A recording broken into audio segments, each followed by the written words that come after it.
இன்னைக்கு சட்டுப்புட்டு நம்மளுக்கு ஒரு சூப்பரான போண்டா ரெசிபி கத்து கொடுக்க போறாங்க. அந்த ரெசிபியோட பேர் என்னன்றதை கேட்டு தெரிஞ்சுப்போம். வணக்கம் மேடம். வணக்கம். உங்க பேர் சொல்லுங்க.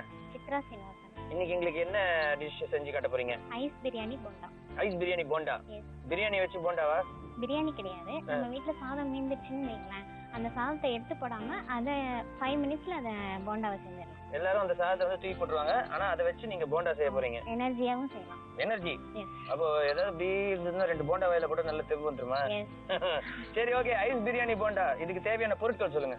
பழைய சாதம், ரஸ்க் தூள், மிளகாய் தூள், சின்ன வெங்காயம், உப்பு, மைதா, கேரட் துருவியது, கொத்தமல்லி தழை, ரீஃபைண்ட் ஆயில். சோ இவ்வளவுதான் இதுக்கு தேவையான பொருட்கள் இல்லையா? ஆமா ஆமா. இப்போ ஃபர்ஸ்ட் நம்ம என்ன பண்ணணும்? அந்த பழைய சாதத்தை எடுத்து வச்சு அதுல எல்லாத்தையுமே கலக்கிடணும். சரி, ஓகே. எண்ணெயை முதல்ல சூடு பண்ணிடலாமா? ஓகே.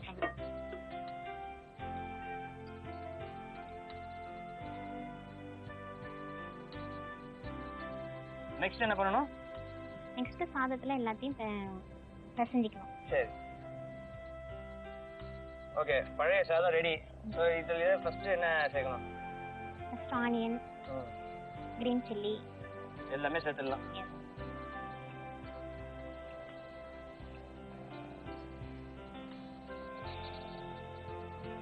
மைதா,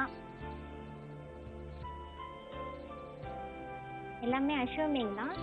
கேரட் எவ்வளவு வேணாலும் போட்டுக்கலாம் எனர்ஜிக்காக.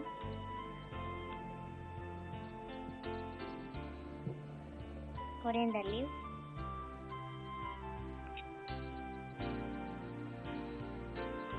ரெட் சில்லி பவுடர்,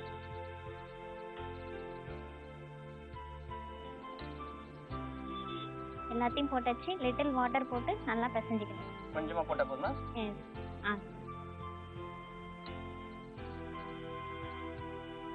இன்கிரிடியன்ட்ஸ் ஃபுல்லா ஈவனா அப்ளை ஆகுற மாதிரி ஃபுல்லா நல்லா பிசைஞ்சிக்கணும். சோ இத வந்து பிரெட் கிரம்ஸ்ல நம்ம டிப் பண்ணி அதுல எண்ணெயில போட போறோமா? எஸ். நீங்க சொல்றத பார்த்தா இனிமேல் எல்லாரும் வீட்ல வேணும்னே பழைய சாதம் வச்சிருவாங்க போல இருக்கு. இத சாப்பிட்டு பார்த்துட்டு எல்லாரும் செய்வாங்க சார். செய்வாங்க. எஸ்.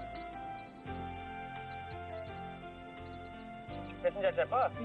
இத வந்து மிக்ஸில போட்டு ஓட்ட கூடாது, கையில தான் பிசையணும். கையிலயும் பிசையலாம், முடியாதவங்க மிக்ஸிலயும் ஒரு 4-5 ரிங் விட்டாலே போதும்.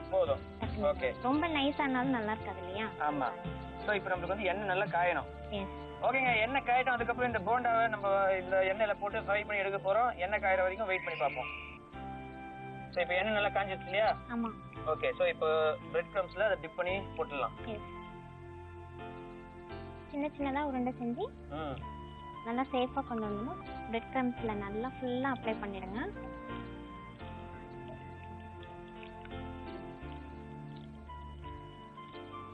சோ இதோட ஏதாவது சட்னி கிட்னி இருக்கணும்ன்ற அவசியம் இருக்கா? வெச்சுக்கலாம். அதுவும் நல்லா டேஸ்டா இருக்கும் சார்.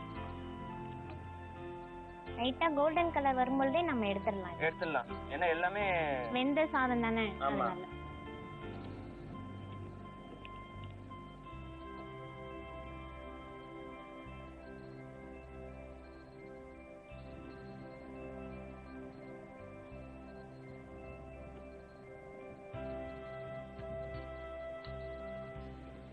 சோ இப்போ இது நல்ல கோல்டன் ப்ரௌன் ஆயிடுச்சு. எடுத்துடலாமா? இந்த கஸ்லயே எடுத்துடலாமா? எடுக்கலாம்.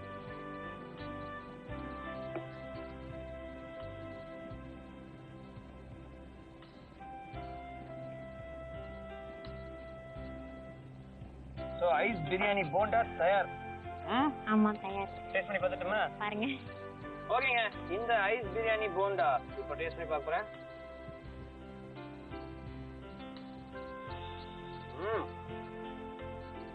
நிஜமா சூப்பரா இருக்குங்க. நல்லா சாஃப்ட்டா இருக்கும் சார். சின்னவங்கல இருந்து பெரியவங்க வரைக்கும் எல்லாரும் சாப்பிடுவாங்க. எல்லாரும் சாப்பிடலாம். உள்ள அந்த வெங்காயம், பச்சை மிளகாய், டேஸ்ட், கொத்தமல்லி, கேரட், வெளியில வந்து இந்த ரஸ்க் பவுடர் போடுறதால நல்ல முறுமுறுன்னு சூப்பரா இருக்கு பாக்கிறதுக்கு. நிஜமாவே வண்டர்ஃபுல்லான ஒரு ரெசிபிங்க இது. Thank you so much madam. Welcome.